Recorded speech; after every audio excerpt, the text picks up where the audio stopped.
so nice to be able to do this today. Setting up, it's zooming us in. All right. So we are now live on Facebook. Welcome everybody to our Art of the Headjoint webcast.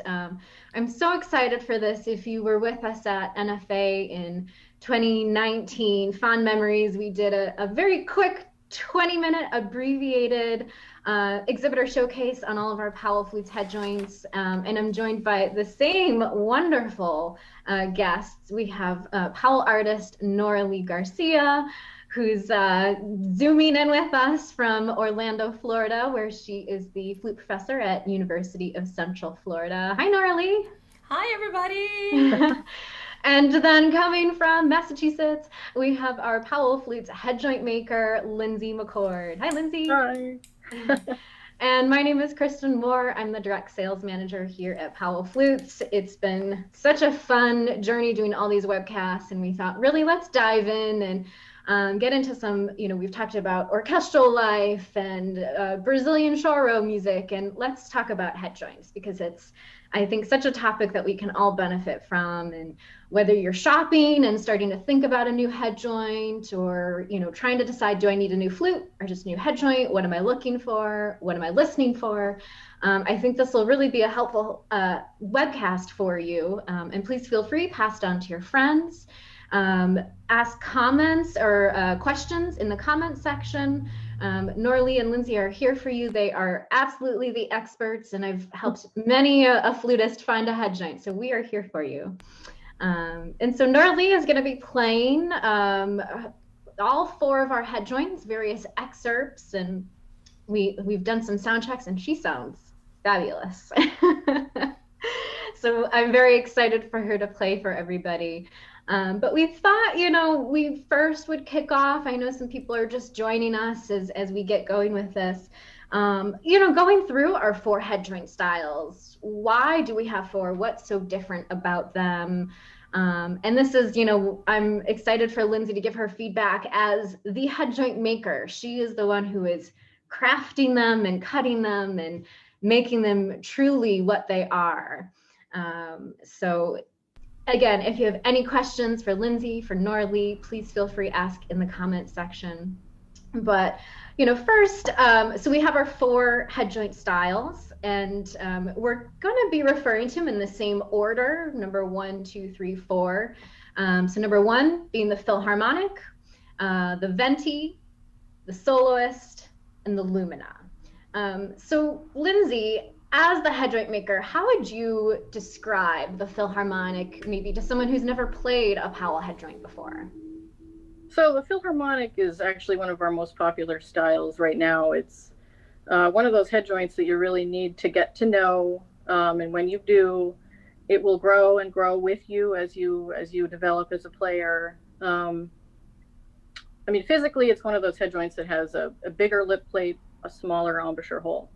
So that basically just means it's a little more difficult to play, a little resistant, but again, that kind of gives you something to work with. So. Mm-hmm. Yeah, and I think that resistance is really one of those key buzzwords that people are looking for. You have something that you can push against. Nora Lee, as one of our artists, and you've played all of our head joints, do you kind of feel the same way? What do you notice when you pick up a Philharmonic and play it?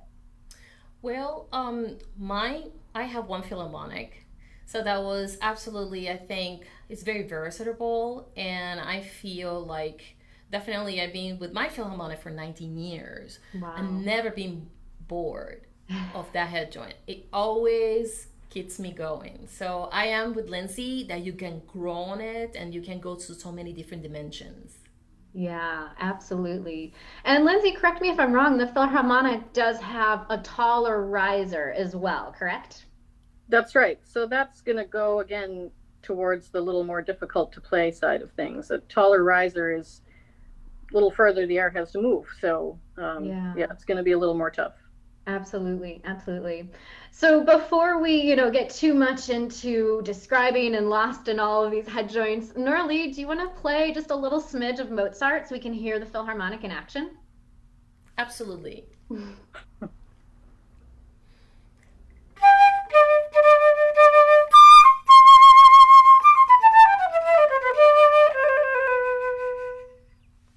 Ah, it just sparkles. It's a great head joint. So the next head joint, we can talk about a little bit is the Venti. And of course, everybody always thinks Venti Starbucks. But, it's not a bad comparison to make because the Venti is a big, powerful head joint. You have a really nice big dose of caffeine when you get it from Starbucks. And this is the head joint you can put a ton of air into. Lindsey, do you want to elaborate a little more? Yeah, so you can put a ton of air into this head joint because it has a huge embouchure hole. It has a big lip plate. It's got kind of a steep fall off on the front of the lip plate. So that means when you're going to go and play, your air column is going to fly right out of there, has nothing to jump over or anything. You'll have like a nice articulation, very crisp, very clear because of that fall off there. I think it's really the biggest sound of, all of our head joints have different qualities, but this one really is going to be the biggest, loudest one of them all. Mm-hmm. Yeah, Nora Lee, anything to add from your perspective? What is interesting, I think, the Venti is for those people likes to push. The head joint itself goes. So you don't need to feel that you have to push so much through the flute to just express. Yeah. And the head joint will take you to places. So that's a good way I see about a Venti is that I will play very normal, but then my air column is going to do things and the Venti, it's there. Oh, interesting. Yeah. And I also find too that really hard to crack, I find. That one is really hard to crack just because of that size. Exactly. I was just about to say, I feel like when I'm playing the Venti, I can just give more air and like push it to the limit. And I'm like, it can still handle more. Like, it's like, bring it on. Let's hear Mozart, Nora Lee.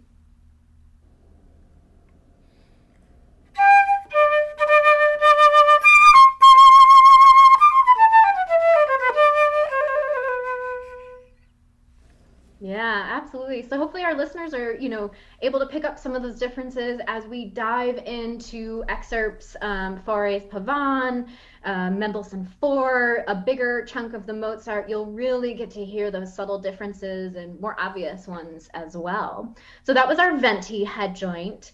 Now I want to ask you guys about the Soloist head joint. Definitely a sweeter style. Lindsey, I'll leave it to you to do all the elaborating.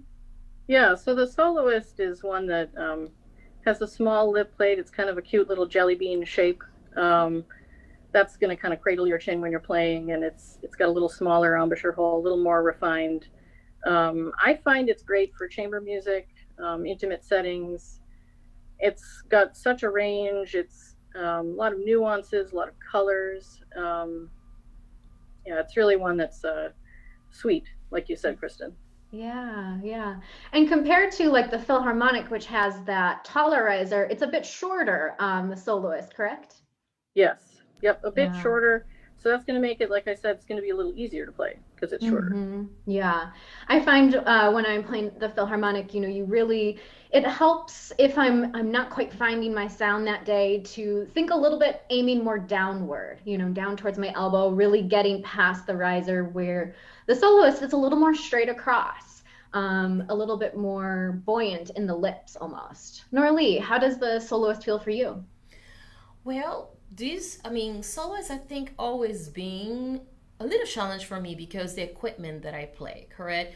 But this is something that I want everybody to understand in this showcase right now, is that things changes. We have an amazing head joint maker, Lindsey, here, and she surprised me that this Soloist definitely, it's different, correct? So the way I see this Soloist is I can get into those nuances, but also project incredibly, and I can compare as the Venti. So This is the thing about a head joint. We can describe the characteristic, but as the player is playing, you might feel all the things or perhaps a little bit thing. So I really like this Soloist a lot. She's got her eye on it. Absolutely. And that's, the beauty of having these 4 different head joint styles. We're all different flutists, different shaped lips and mouths and tongues and all that good stuff. So, it's such a personal decision at the same time.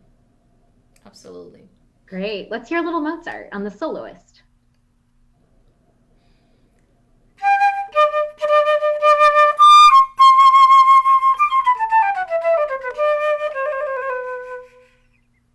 Beautiful. Yeah, and I invite our listeners, chime in. What do you hear are the differences in tone qualities, shape, resonance? Do you have a favorite so far? Do you have questions about anything we're discussing today? So that was kind of the nitty-gritties of our soloist style. And then our 4th and the newest of our head joints, not quite 5 years old, is the Lumina style. And I hear from customers, they're like, it sounds like something out of Harry Potter. It has like a magical sounding name, and I think that is also appropriate. Just like the Venti has that big sound, the Lumina, there's something magical about its flexibility and agility. Lindsey, how do you achieve that flexibility in the Lumina? So the Lumina is a head joint that I designed really to be easy to play. So it's got a big lip plate, big embouchure hole. It's going to be really free blowing, really responsive. If you're not feeling so great today, you didn't really warm up, it'll be there for you. It'll help you. It'll play itself, really. So. That's perfect. Yeah. Whereas, maybe a head joint like the Philharmonic or the Venti is not quite so forgiving. It's gonna keep your ego in check. That's right. Nora Lee, how does the Lumina feel for you? Well, I own a Lumina, and I love the Lumina. I mean, I have to say I play some operatic stuff, and it's a very, like a voice in self, and it's so easy to connect with the Lumina. So I am a little biased because I have one, but I have the Philharmonic and I have the Lumina. So you have something very operatic, very much close to the voice, and I want to do it. Definitely, I pick up the Lumina. And I have nothing. I mean, I can do with the Philharmonic, and that's another thing we're gonna talk. It's not the head joint what creates, but it's a preference. What you want to do in the moment, correct? So, I think, like you said, Kristen, the Philharmonic and the Venti, you have to have an amazing shape. That is absolutely right. And definitely this is a little more forgiving in certain things. Mm-hmm. Yeah, you get that quick response, that agility. We like to compare it to a race car here, where it's just very sleek like that. And, even if you're at the, very in shape there, if you're of the style that you just want something very easy and responsive to what you're doing as a flutist, you can really find those qualities in the Lumina, and it gives, everything that you're looking for in that regard. Beautiful. All right, let's hear a little Mozart.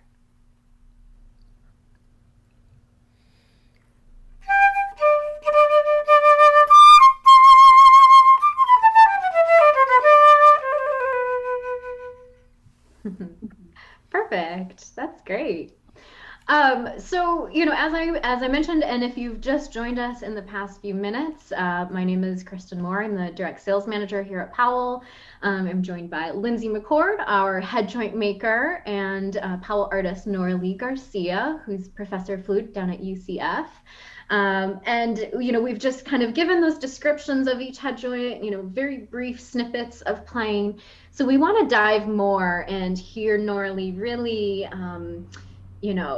give her full sound on all of these head joints so that you can hear the difference. Of course, it's not the same as hearing it in person or playing it yourselves, but, we've really noticed, like, there's even a difference, through these computer phone screens, speaker systems like that. Um, so first, Nora Lee is gonna play for us Fares Pavan to showcase tone color and tone shaping even. So we hope that you'll listen to that. So we're gonna jump all the way back to that Philharmonic, which is the more resistant style. Um, Nora Lee, anything else maybe that our audience should listen for as you play the Pavan? Well, I think if I have a head joint, correct, or I'm trying head joints, I tell my students to sometimes play a duet or we play together. So if you have your head joint out, it doesn't matter, it's not a Powell.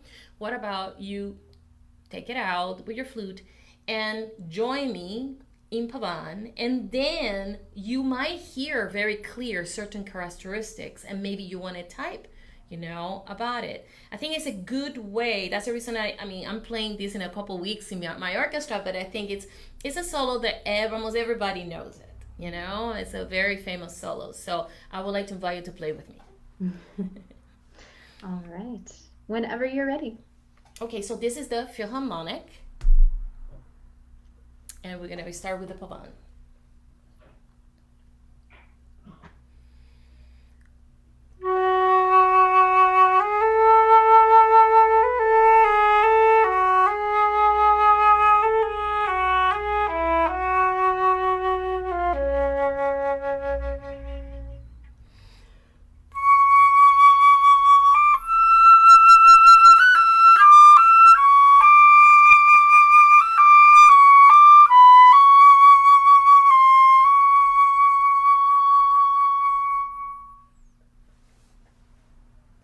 Beautiful. So that was a Philharmonic, and again, we're going in the same order that Kristen said. We're gonna go Philharmonic. Mm-hmm. Now this is the Venti style.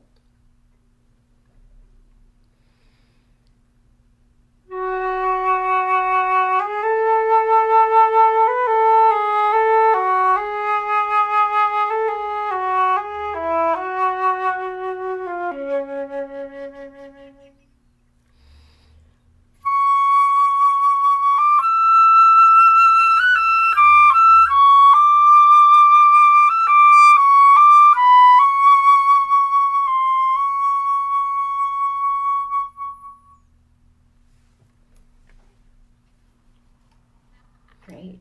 And this is so much fun. I just wanted to tell you that I know you want to keep that sound there, but this is so much fun to do. This is the Soloist.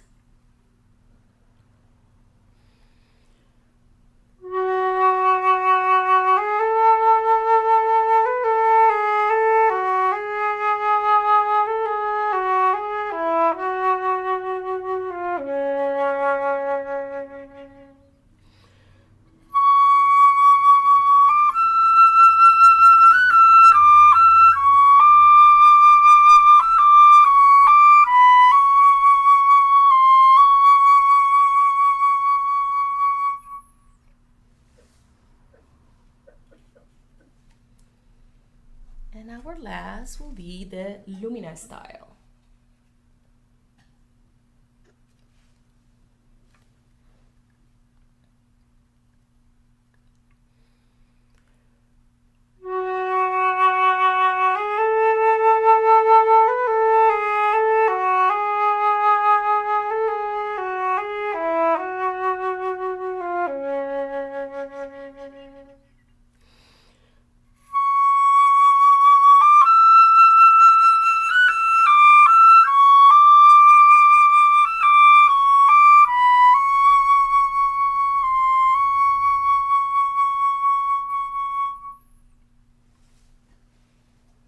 Beautiful. So for our audience, of course, please feel free to chime in. What did you notice between each of the four head joints? Did you have a favorite? I absolutely am able to hear, some of the different harmonics balanced differently on the head joints. For me, I thought the Venti was a darker color compared to like the Soloist, which is a little bit sweeter, more direct. I'll let you guys chime in as well, of course. Yeah, I mean, for me, I feel like when I'm listening, I mean, I feel like the soloist is so sweet and just such, oh, I don't know, it's lovely, really. You sound great. Um, Yeah. Thank you. Something like the Philharmonic, I feel like it can hear that push and that pull as you're playing, and you can just like hear you working the sound. It's really nice. Hmm. Yeah. And I thought the Lumina was really interesting. It has such a beautiful open sound. You can really hear, at least on my end through my computer speakers, some of those upper harmonics. They really join that sound really beautifully on the Lumina. Nora Lee, how do you approach the pavan? Do you approach each head joint differently, or what are you considering as your putting each head joint onto the body and you're about to play this excerpt? That's a very good question. One of the things I did to make this the most normal, like I'm gonna try head joints, is I didn't want it to play these so many hours. So the maximum I played with this head joint was 4 hours. That's the max. So one of the things that I feel as a player is I resonate differently in every head joint. So I don't feel like one head joint makes me do something or something. It's just I resonate faster. I resonate, how I say this, a little more comfortable. I can move my harmonics faster or slower, but that doesn't mean that it's right or wrong. That it becomes a preference, how you feel, how you're gonna perform. Correct. So that's something very, very interesting. Yeah. I think it's important to keep in mind too, which head joint allows you to be most yourself, Mm-hmm. where you feel like it's elevating your own voice and not dampening it, so to speak. Mm-hmm. That's Yeah. correct. Now, Kristen, can Beautiful. I show something to everybody? Of Should we course. go for a crown in the pavilion just to try how that sounds? Maybe Yes. can you ask the audience to see which headjoint style they want to hear? A Yeah, crown or which absolutely. crown? Yeah, so a little bit of a treat if you didn't see our teaser in our social media posts. I sent Norley not only the four different head joint styles, but different crowns as well. And I think often flutists and non-flutists are skeptical. What is a tiny little crown gonna do to change the sound? And if you're even unfamiliar, if you're not a flutist, and you're joining us, thank you. The crown is just the top piece that screws into the very top of the head joint. Maybe Norley can kind of show us. And yeah, exactly. And it seals the air into the head joint. And, for the most part, the crown will match the material of the head joint for the most part. But oftentimes, flutists might choose to upgrade their crowns to something heavier, which means that instead of silver, they'll go with a gold crown. Or if it's a low carat gold, you go a higher carat gold. So, if you had a favorite head joint that you liked and you want to hear Nora Lee change the crowns on it, let us know in the comments. We have, let's see, 10 carat, 14 carat, and 18 carat crowns. We have three different ones. And I'd say most often flutists choose to go with a 14K crown, or if they have a 14K head joint, the 18K. But I would say, as far as the upgrades, the 14K in my experience has been the most common. And I know you're a big proponent, Nora Lee, of with your students. It just gives you a little bit more color, a little more something to dig into without the huge investment. Well, decent size investment of a whole new head joint. It's Mm-hmm. like a nice little upgrade that you can do. So Absolutely. I think our audience is a little bit shy right now. So maybe, Norley, do you have a favorite head joint that you want to switch the crown on? And do you want to tell us which carat you're going to try out first? Absolutely. So I'm going to go for the Philharmonic and I'm going to use the 14 carat. And I'm Mm. absolutely agree with you, Kristen, that definitely the 14 carat I will go, especially this is a silver flute, correct? Mhm. You don't want to put something too heavy. I mean, 18 in this one will be way too heavy, I think. And I Mm. think when you go to the 18, you want to go something for gold or maybe platinum. And that was what happened to me. I have a platinum flute, and I was with Daniel. We were in Spain, and you have time and you start trying things. And I tried the 19.5 crown, and I put it in my platinum. And you can ask Daniel. I played a whole concert with it, so I went with it. I was like, I'm gonna do it, and it was the most wow moment because I'm hearing colors and things that I never heard before. So I was having a lot of fun in my concert. I have to say that. So I just want, to show people, Corinne, maybe that a crown, as you say, Kristen, is a very nice upgrade, and maybe you want to maybe have one for a trial. So let's do the pavan again. Okay. And we're gonna do it with the 14 crown in a Philharmonic style. Okay.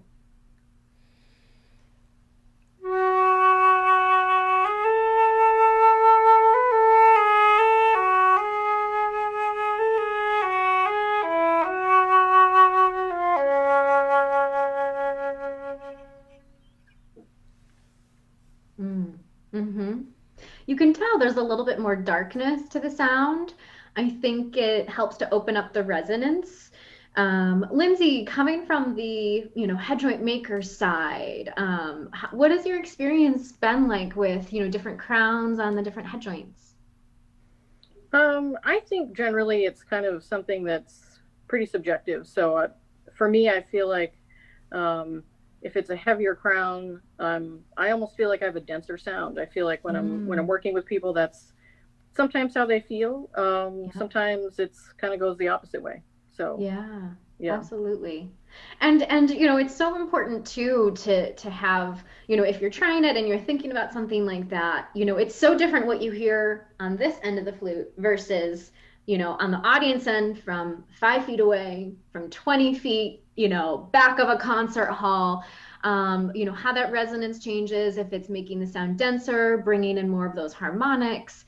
And that can, also be so subjective. It's such a good point to make. Yeah. Wonderful. All right. Shall we go back to our sterling silver crowns?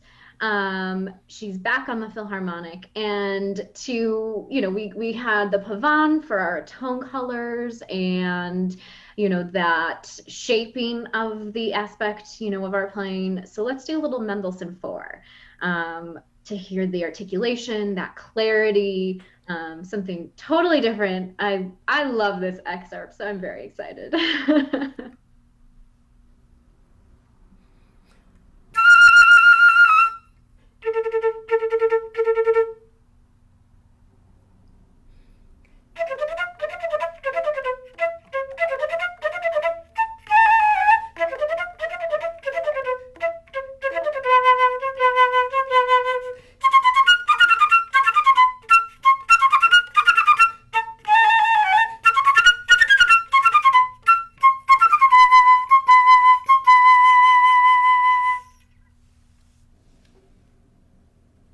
So that was the Philharmonic.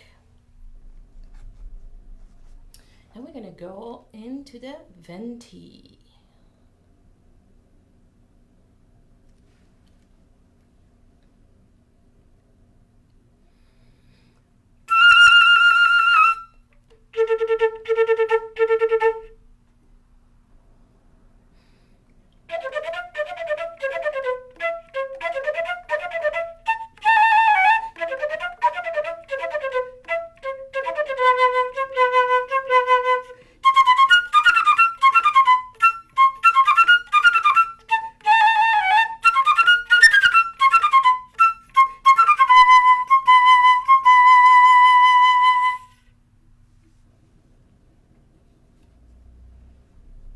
Now we're gonna go into the soloist style.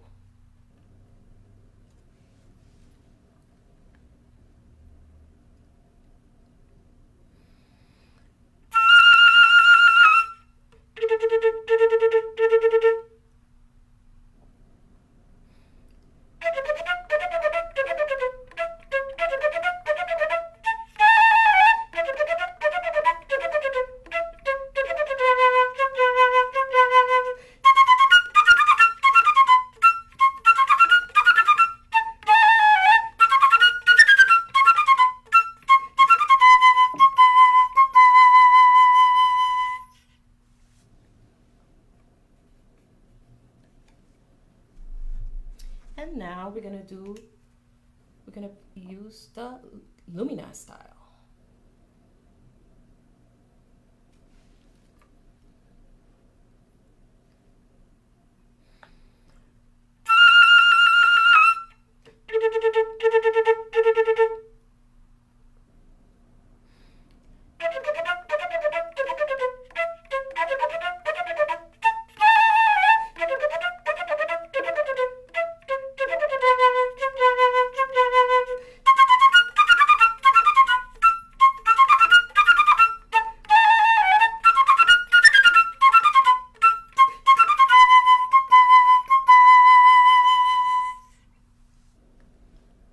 Beautiful. Yeah, thank you, Nora Lee. I think this is really an excerpt that you can hear a lot of difference in. Tone color can be a little trickier to hear through, computer speakers, phone speakers, but the articulation is really something you can hear those distinct differences. For me, I that soloist is, whew, it's special. It And is very I'm special. yeah, our audience is agreeing. David says that the soloist seems to have the most Powell sound, at least for Miss Nora. So thank you, David. And that the soloist and Luma sound like your head joints.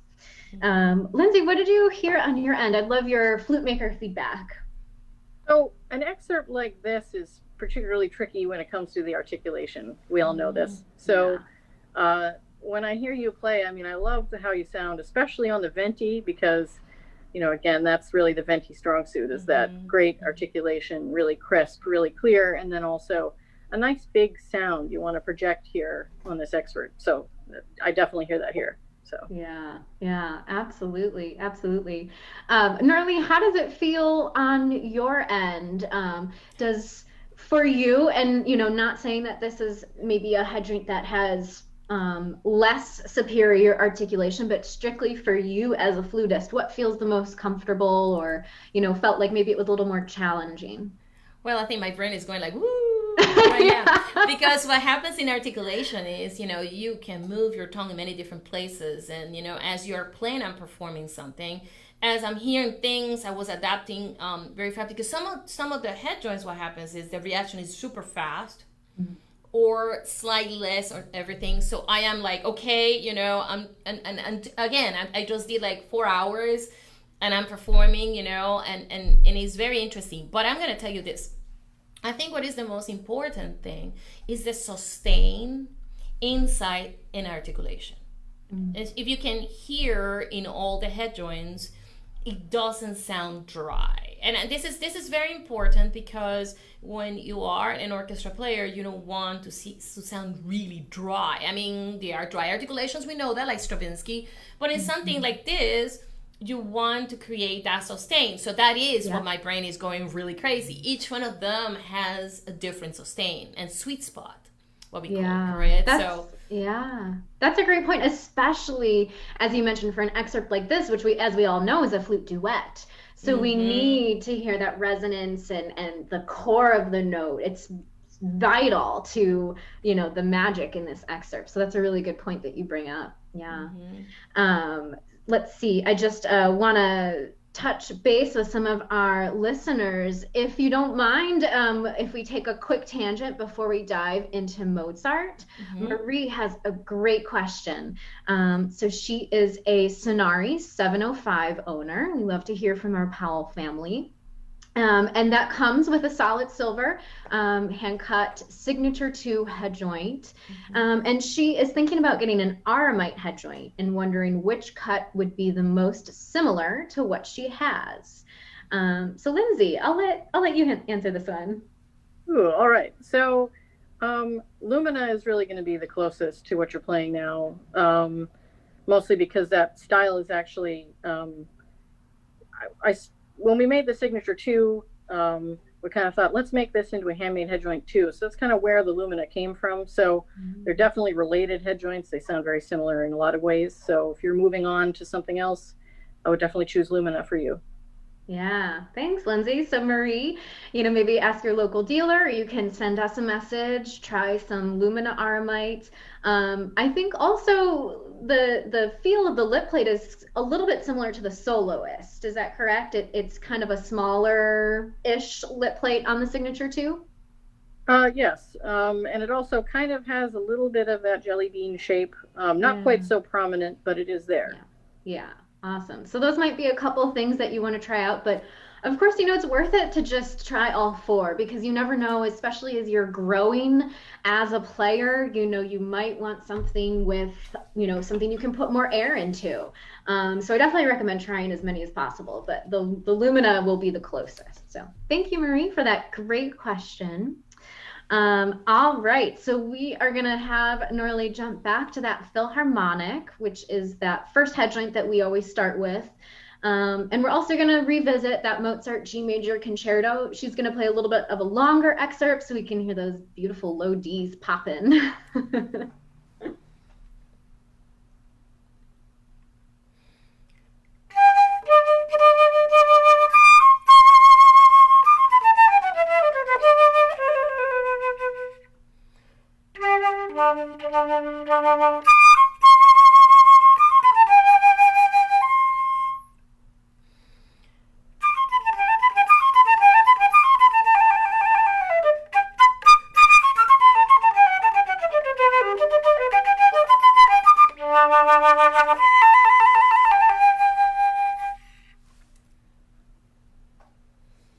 So that was the Philharmonic.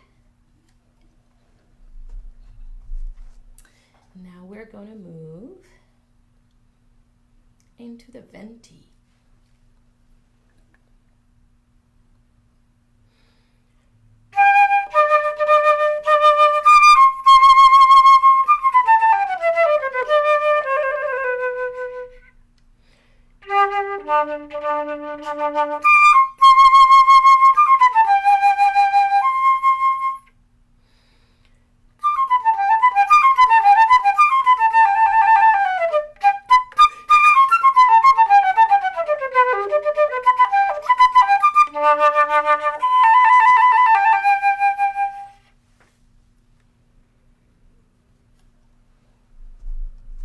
And this is the Soloist.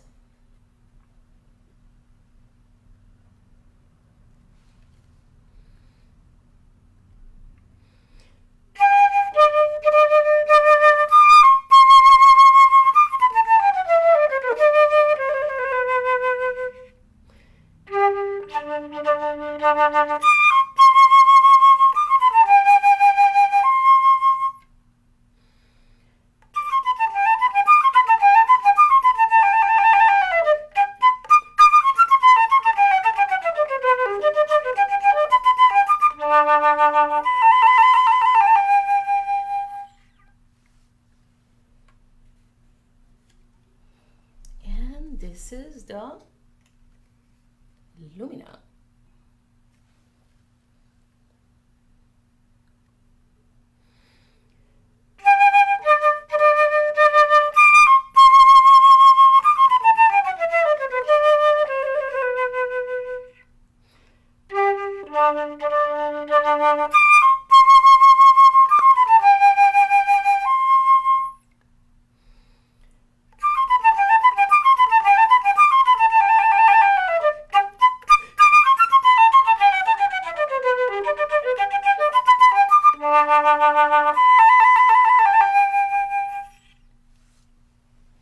Wonderful. Thank you.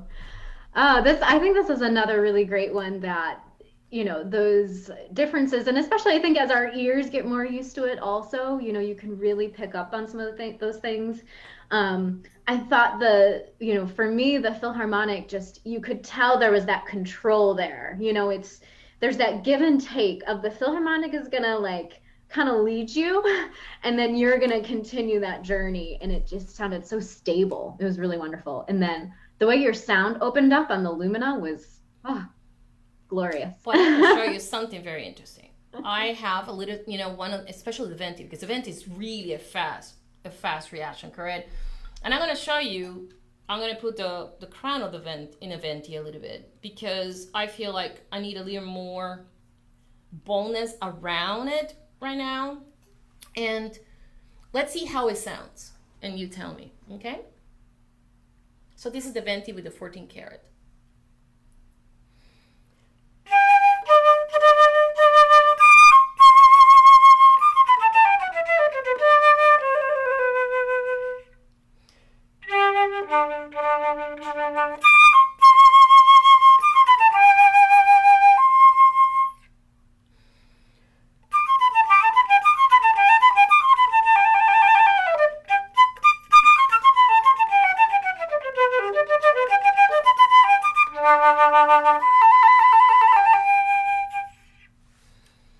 Interesting. And absolutely it keeps it gives, and it what it is like, sometimes it's like the way you actually play, correct, and how the instrument is reacting to you. So that will be my preference on the Venti, in something like this. I mean, I like the way it is in the Mendelssohn, but in Mozart, I want a little bit, not such a wild sound, I want to have a little more roundness, and definitely the crown in something like that, it creates that pop like that. Yeah. Yeah, that's a great point. I think, we can either create our own resistance, right, with like our embouchure and the way we use our air on those more free blowing head joints, or um, hope and ask for the instrument to kind of create the resistance for us, like with the Philharmonic or the Venti with a heavier crown. So it's kind of directing us a little bit more. That was really fascinating to hear those. I don't know if Lindsey, you want to jump in with any thoughts? I'm gonna take a look at our questions that are coming in right now. Yeah, I mean, for me, when I hear you play with that crown, I feel like your sound is so much deeper and kind of like stronger, more focused, maybe. As well. So yeah, I agree with you. I'd prefer that one. Silver for this particular situation. Yes. Yeah, and kind of circling back, I loved your sound on the Soloist is great, but I felt like, okay, it's very sweet, but I want that bigness of some of the other head joints, at least in what you've just played. So very, very interesting. So let's see, we do have some questions, and Waldo, one of our artists from Europe, he says he loves the Lumina. Thank you, Waldo. So Daniel Sharp he said, sounds great, Nora Lee. And he wants us, he's asking, tell us how you line up your embouchure. Would you mind sharing, like, where do you set up your embouchure, the head joint in relation to the rest of the body?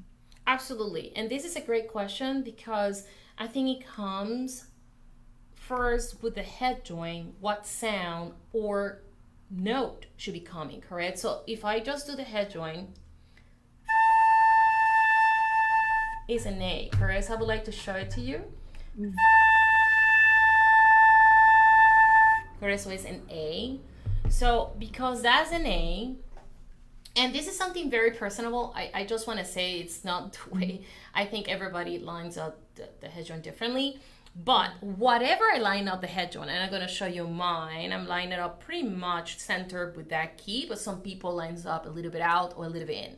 Whatever you line up, you still have to play the A in the head joint in tune. So I think, yes, it is a preference, but if you start rolling in too much, you don't hear the higher harmonic. And if you roll out too much out, then you don't hear the middle and low harmonics. So it has to be a balance of it. So I try to I don't know if everybody can see it, like this angle, and I can put it in this angle. Correct. Sure. And a good way to do it is you take this and you can go like this.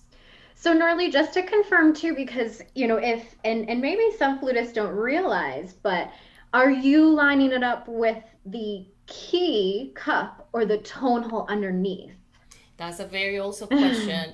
I am lining it up with the key itself. Okay. No, with the little thing pin. Yes. So it's the hole. With the key cup. Key cup, yeah. Okay, gotcha. Yeah, because if you're taking a look, at your flute, the tone hole is going to be at a little bit of a different angle, and some flutists will prefer their C1 or maybe in line with their GA keys or GA tone holes. So I think, like you said, it's very personal, and everybody has their own opinions and what works best. How have you always done it that way? Was that something your teacher taught you? I think it's something that, yes, I mean, I have various teachers and they all various line up the head joint different. And they all told me that is what works for me. And they never was an imposition like it has to be this way. So I'm very happy that I have a teacher like that. And that's the reason I say to everybody, whatever you land up, make sure that you can still, if you take the head joint, still can blow an A. Because if you start going at G sharp, then the whole flute is going to tune differently. Yeah. You see, it's going to be way too slow and you're not going to have any higher harmonic in your sound. That's a great point. That's a really great pivot for us. We got a wonderful question from Powell player Cheryl. Good night down in Texas. She emailed us this question ahead of time because she wasn't sure she was going to be able to make it live. But hi, Cheryl. She's a Powell owner. So she is asking, let me just find her question really quick. As far as intonation itself, our flutes are built to a 442. And sometimes, whether, like, especially now that it's winter, when it's cold out, where do you laterally put, tune your head joint, like, especially if it's cold, we never want to put the head joint all the way in. We're kind of taught that we shouldn't do that.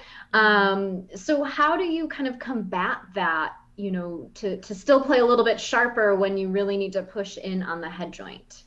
Well, this is something very interesting because I just encountered this when I play Mozart 40. And it calls just intonation too. I mean, if you do what we call equal temperament and you just tune the A, okay, you tune the A, but can you play with the other people in the orchestra? Not necessarily. So one of the things that happened to me is I like to hear different orchestras, of course. And I started listening and I'm like, wow, the intonation, it's not that it was the intonation, it's the flute player who was playing in each orchestra was doing the just intonation differently. One of them was tuning much more the fifth, one of them was tuning much more the fundamental. And when you do that, that changes the perspective how you're going to hear the voice of the flute. But going into the question that Cheryl was asking from Texas, because she's in Texas, it's hot, and I'm in Orlando, Florida, it's very humid, it's very hot. Correct? So I know where she's coming from. A lot of students, they blow a lot, and they start taking the head joint like that, and they looking at the tuner, correct? And I'm going to do it very quickly. So I'm gonna. This is a strop tuner. I'm gonna do it, and it's gonna look at it in tune. But that's the lower harmonic that is in tune. You cannot hear the higher harmonic. And that's the mistake, I think, of many flutists. You have to be careful because then everything else is going to sound what we call in just intonation way too flat when you're playing symphonies and when you're playing with other people. Correct? So asking Cheryl, like I'm in Orlando right now, it's around 80 degrees today, what is pretty incredible. And I'm around here. Let me just retake that. I'm around here.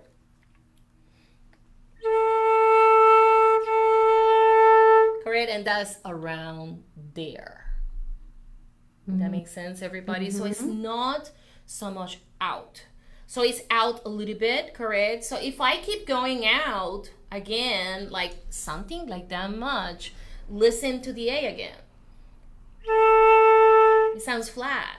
Because what happens is the higher harmonic of the A, it's way too low. So I don't know, Cheryl, if I answer your question, but, Yeah. And it's tricky, with then the opposite problem when it's very cold and you want to push all the way in, and then are those harmonics going to be a little bit sharp as well? So you really have to keep those in mind and not just tune that core note, I think is the big the big lesson. Yeah. Now, Christine, one more thing, and this is very important. The cork needs to be centered. Yeah. It doesn't matter you call your hot. That cork is way in different places is going to tune the flute wrong. So the first thing in Orlando, Florida, it doesn't matter. All my teachers and all my guests that have been here, I'm like, check the cork. Because it's so humid in Orlando, like amazingly humid, that it doesn't matter where you're coming from, the cork moves very aggressively. So here in Orlando, I have to check the cork every single day. Wow. Every single day. Now, if I go to New York, like many of my teachers are, Pretty much, it's pretty stable, the humidity. Like it's, unless it's the summer, but it's not like it's going every day changing positions. Yeah. So now, Lindsey, does it make you cringe to think of people moving their corks around? Or, what kind of advice do you have if, for those more humid environments, if it's going to be shifting a lot? What advice do you have for just the average flutist who maybe, doesn't want to have to go to a repair tech every week? I mean, it worries me a little bit to hear people talking about moving their corks around, but I mean, one thing I'll say is people should proceed with caution. I think when kind of moving things around, when thinking about that, I think it's always good to go to a technician if you're not sure about how something's working. One little thing I'll just mention now is I usually say, if you can turn the crown at all, even just like a tiny little bit, that can kind of tighten things up. But always use your swab stick to make sure you're in the right place and then the cork hasn't really moved too far. Yeah. Yeah. And if it's very far off, take it to a repair tech because, Yes. there's a method to changing the cork that, it's seems like a simple thing, but, just for precaution's sake. And I will say, I never in my life changed a cork. I don't go there. I send it to Powell because, and I never had something that is very drastic in my life, but it moves just a little bit. It's just a little bit, and especially is the spring. The summer is steady, the fall is steady, but the spring, we have like a sample like a week ago, Orlando was 40 degrees and today we're in 80 degrees. It's a 40 degree of difference, Wow. So it really creates a big difference. So yeah, absolutely. And really the cork should be changed every year. So when you're sending your flute off for its COA, don't keep the head joint behind just because that feels familiar. Please send the head joint with your flute because then the technician can change the cork on your head joint too. So, we really recommend every year, 12 months, maybe 18 if you like to stretch it. But really making sure that you're aware of that. Kim, a repair tech up in Canada. Hi, Kim. She says, for moving the cork, I always make sure to seal it with paraffin to prevent humidity issues because they have massive humidity shifts there. So that's a great little tip, I think. Thank you, Kim. Yeah, and I know she had a question earlier. Let's see.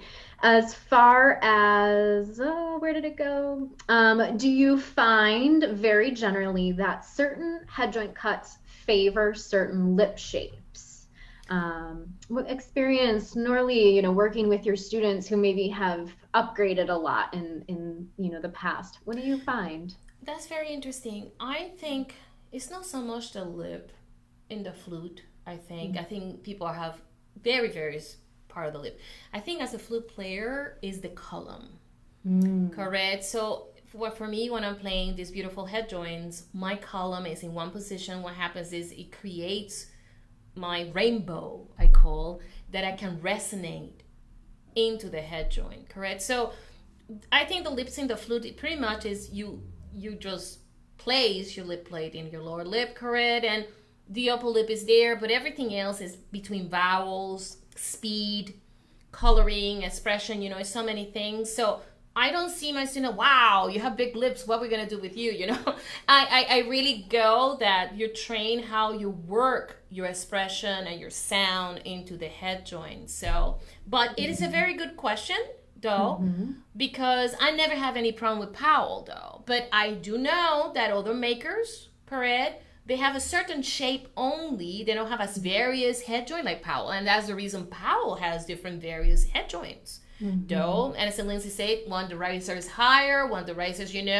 total different things. So I bet, yes, some people who have different type of lip feel more comfortable into it. Correct? So I never had any problem with my students in going into the different head joints in Powell of that, but I bet if you come from another brand and then going, maybe you feel more comfortable with the Powell flutes, and perhaps it's a good trend for us. Yeah. I'd love to. I think that's a great segue into, kind of talking a little bit about head joint shopping. If it's something that you're thinking about. I thought the three excerpts, Nora Lee, that you played today were really great examples of, okay, listening for tone, articulation, resonance, agility, response, so you want to make sure that you're playing those different excerpts, and then even just something as simple as a scale, to find the head joint and get that comfort level. How quickly do you rule out a head joint when if you have a student who's trying a whole bunch, they're at a flute festival and gosh, it seems like the whole table is full of head joints. How quickly do you rule out ones that maybe aren't working or keep them in the running, so to speak? Well, absolutely. One of the things is I check that is a tuning aid because there are other brands that is not a tuning aid, correct? So definitely has to be a tuning aid because that creates the voice of the flute in the right perspective. Second thing is the speed and how the head drum responds. So what I do, and I tell my students, is I go into harmonics. So if I go to B, and I go like that, correct, the head joint sounds like that, I will not like the head joint. So if I go like this,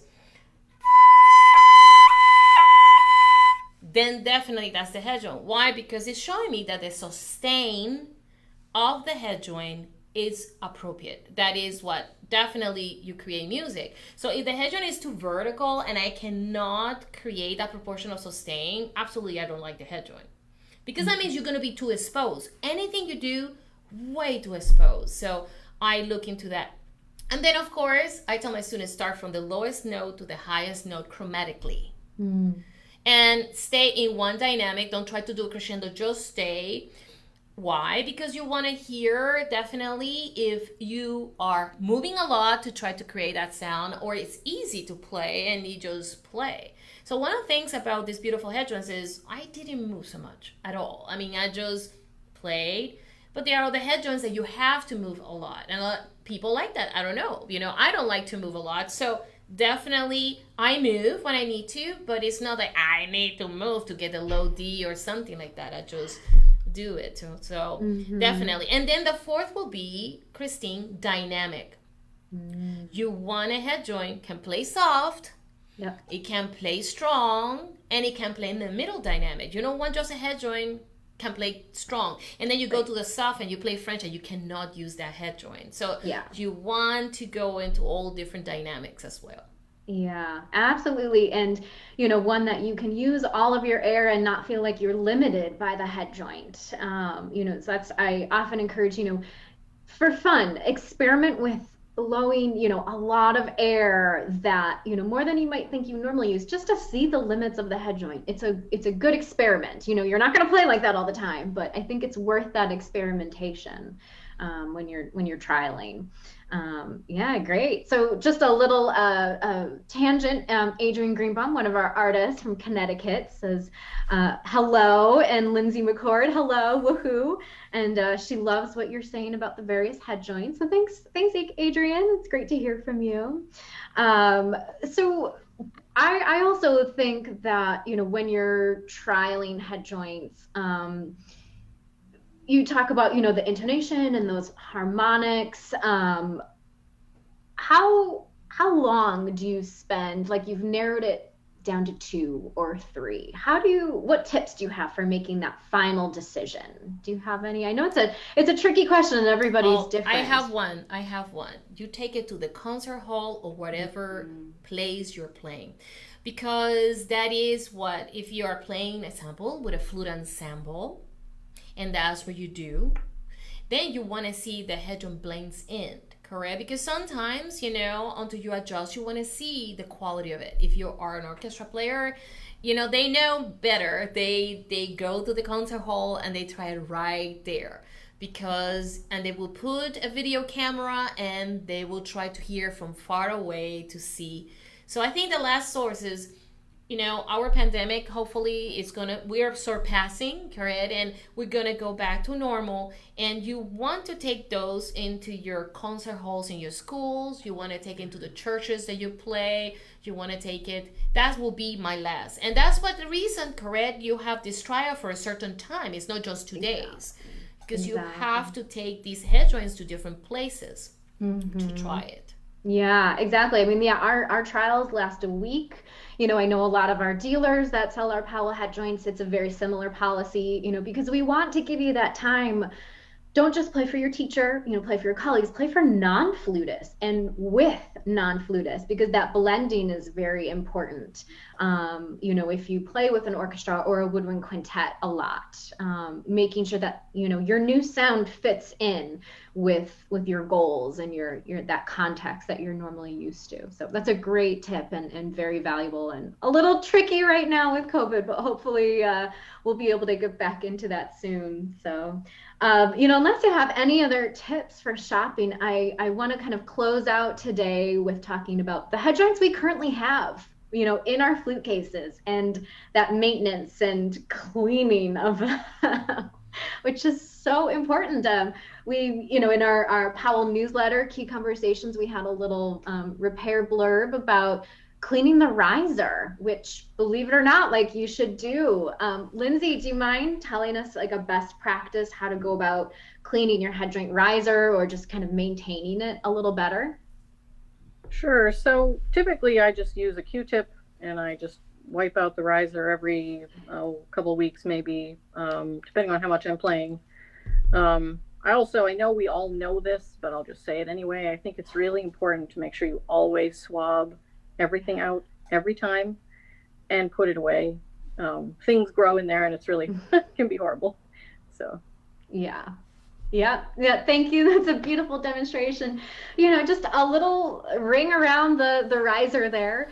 Kind of some of that you can get little particles underneath there that we don't even realize are occurring, no matter how many times we brush our teeth, before playing and whatnot. And it could be just the dry skin of your lips. Absolutely. Going into the riser as well. It's not just the particles. Right now we go into severe weather changes. So I do that too. I absolutely, Lindsey and Christine, and I told my students, you need to clean that, because absolutely you have no error that it's clean, and that is what the sound that you're going to be doing, so. Exactly. Yeah. And if you kind of find that, oh, my sound has been a little stuffy, I'm not quite finding it, take the Q-tip, give it a little, that might be all it needs. Maybe you need a new head joint, but maybe not, maybe it just needs a little more cleaning. And yes, lipstick bits, chapstick, things we need to keep our lips hydrated during these winter months, that can all really collect in there.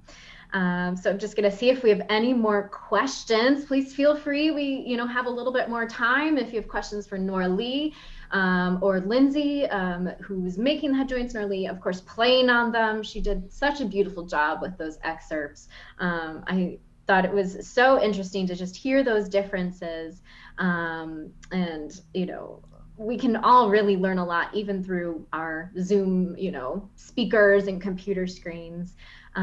Adrian said, French music, powerful music, so different, so important to play when you're trialing.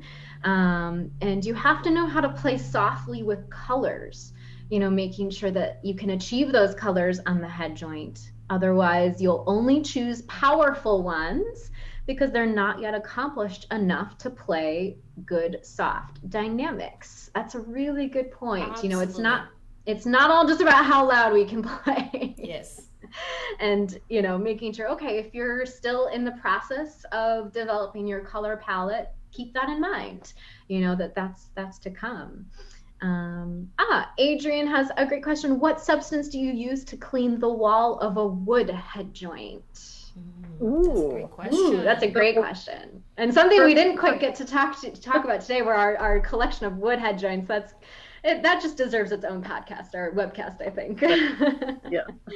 For this, usually, for at least for the ones that I'm working with, I go over them just with a tiny little bit of like a linseed oil, just and wipe it away immediately after I have wiped it on. So the idea is not to like soak or saturate the wood. It's more just to wipe away any debris that I see there, and then just kind of seal it up a little bit.